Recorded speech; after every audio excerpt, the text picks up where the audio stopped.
ભગવાને સતીના દેહને પોતાના ખંભે ઉપાડી અને ભ્રમણ કરવા લાગ્યા છે. અને જ્યાં જ્યાં સતીના દેહનો એક એક ભાગ જ્યાં પડ્યો છે ત્યાં શક્તિપીઠ રચાણી છે.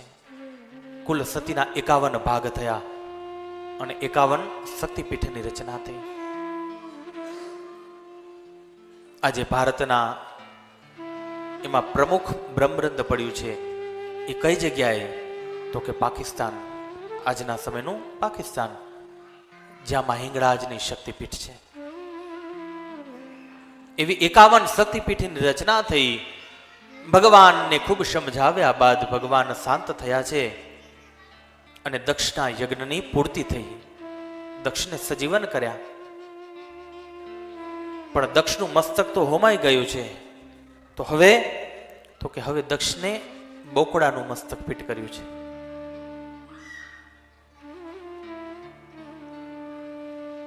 જો યાદ રાખજો, અભિમાન ક્યાં આવે? મસ્તકમાં આવ્યું. એ જ વસ્તુ આવી ને, 5 જ્ઞાનેન્દ્રિય, મન બુદ્ધિ ચિત્ત અહંકાર. છેલ્લો અહંકાર. અહંકાર ક્યાં આવે? હાથમાં આવે. અહંકાર મસ્તકમાં આવે. એટલે અહંકાર જો ઉતરી જાય ને તો માણસ શાંત થઈ જાય છે. દક્ષને જે અહંકાર હતો એ મસ્તક ઉતરી ગયું, દક્ષ શાંત થઈ ગયા છે અને બોકડાનું મસ્તક ફિટ કર્યું. તો હવે મહાદેવ બોલવું છે, પણ મહાદેવ બોલાતું નથી. બોકડો બોલે ને એ મહાદેવ જ બોલે છે. આજે પણ ધ્યાન દઈને સાંભળજો, બકરી ને બોકડાના અવાજમાં ઘણો બધો તફાવત છે.